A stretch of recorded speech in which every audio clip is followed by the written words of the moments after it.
anything goes wrong, there's not really a good corner to go off. You just said he was off and it was on his side.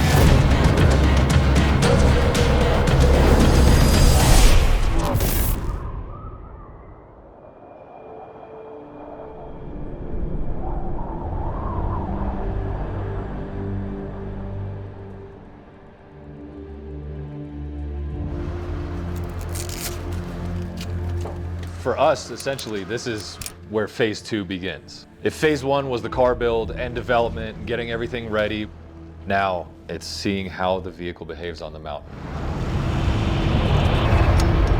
The assignment is to prove that these cars are capable, get them to the top in one piece and stay alive. You know, racing is dangerous, and as much as we try to reduce the risk, you know, you're racing on the side of a mountain.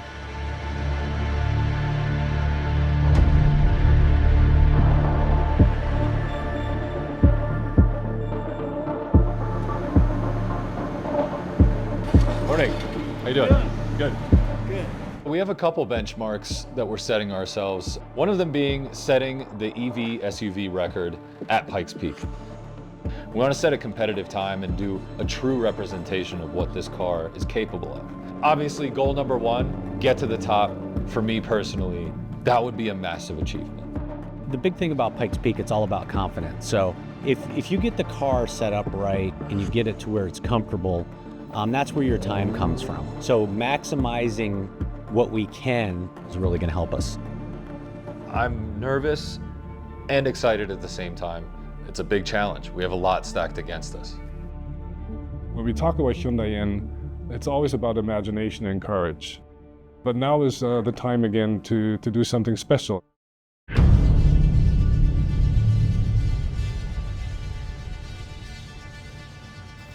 I really I struggle to find words because it's so many things you feel at once. Obviously, first is crippling fear. It's a really unique situation that I'm in because when you're doing Pikes Peak as a regular competitor, you do it in sections. That wasn't the case for me. My first run was full mountain. We had done so much homework beforehand. Doesn't matter how many times you've been here. There's nothing else that really compares. This is a place that you have to be on it the whole time.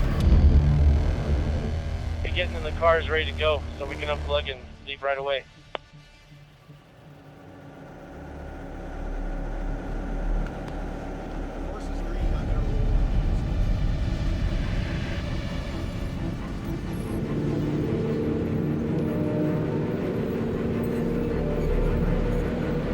It's cleared for takeoff. Okay, copy that.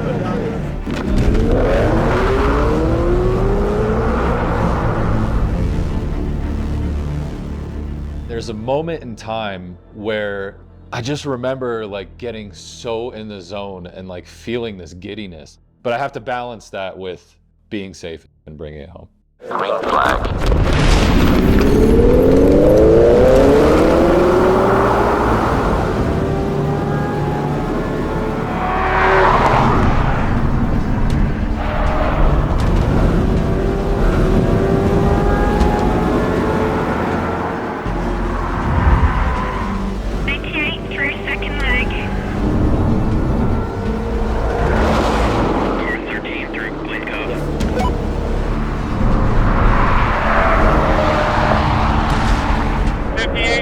On battery and 47C.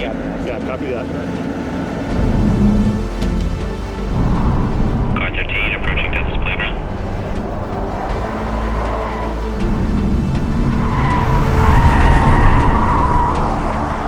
Clear. Checkered flag. Car 13 crossing the finish line. Battery state of charge was 51%. Yeah, copy that, Ron. And yeah, okay, we'll be here. Good first run, great first run. Cars are coming back now, which is great. So we'll just get them charged back up and do it again.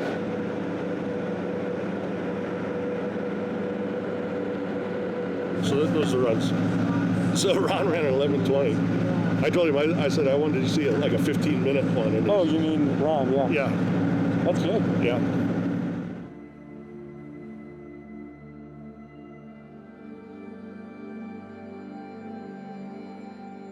Oh my God, it's insane.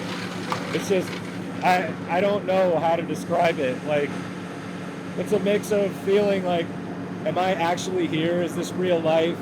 Like, I could see why people dedicate everything to it. So first off in the 11s, dude. Yeah. I said 15 though, damn it. I wanted to be 15. But Hey, nice job. you guys made the car feel amazing. Woo! Man, that is some crazy, crazy stuff. I was super impressed with Ron. He did such a good job. It made it look easy, and the car was super capable at that point. So it was like, oh wow, we just ran a really respectable time on his first time out. You know, it's a new driver, it's a new situation, it's a new car. We were like, oh wait, like we're only going to go up from here. This is a very good baseline. First run, I mean, I'm super happy with it. No, that's I'm over the moon with that. yeah, you know? no, that's awesome. I bet you get close to 11 flat on this next run. Okay. You know what to expect on the first Right. 3 or 4 corners now. Right. I mean, it feels good. To be able to go up there and set a certified course time and get that out of the way meant that we would have at least locked that in for Hyundai to know where they stood performance-wise.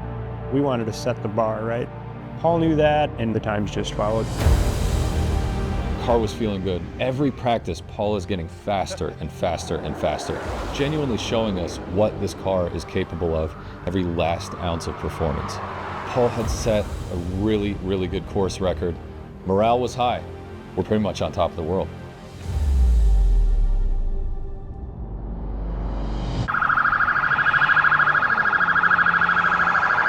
Off course, 98 Dallenbach. So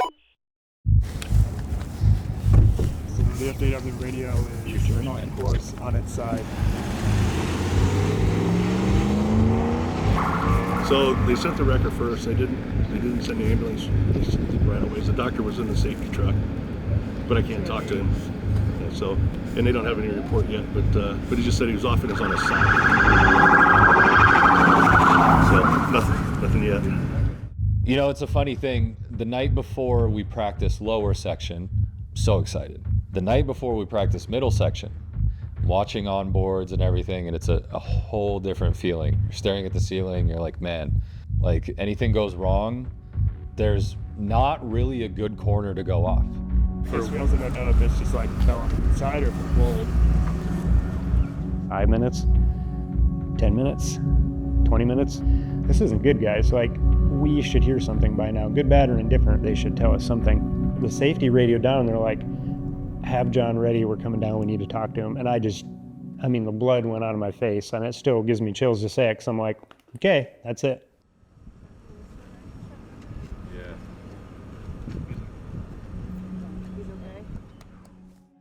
It's funny how one small hand signal, one thumbs up, is all you need to get that like dread washed away. We have Paul's POV headed down to turn around to follow the ambulance down. But yeah, just give a little rundown on Paul. Man, it's a mixed bag of feelings. We just got word that Paul is okay, so that's number one thing. It's a messed up situation, you know. The mountain's such a gnarly place, and you always have to remember that. He's okay. Maybe leg injury, so they're gonna go look at that. Yeah. But he's okay. I'm really lucky. Yeah. Yeah, you guys, you can break everything down. The mountain's down on the top for today. So you can break everything down, everything loaded up. When a team gets to a certain size or a certain level of professional motorsports, you have a crisis plan, right? Like most businesses. That we got in a vehicle and we followed the ambulance to the hospital. It was a massive crash. So to know that he was stable, they weren't going to lifeline him, they were going to use the ambulance, all those things were like, okay, well, he's on a path of survival at this point.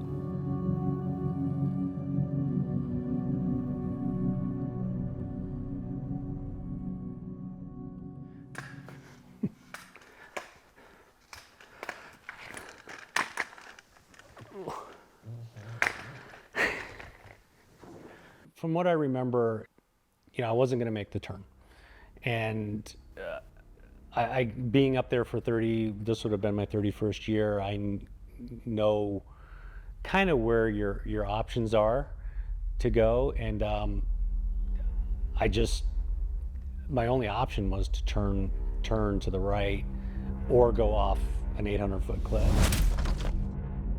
I ended up where I ended up, and my leg was pinned in the car, and that was kind of the real big concern. I did, I felt fine other than that, but there are no really good places to crash up there.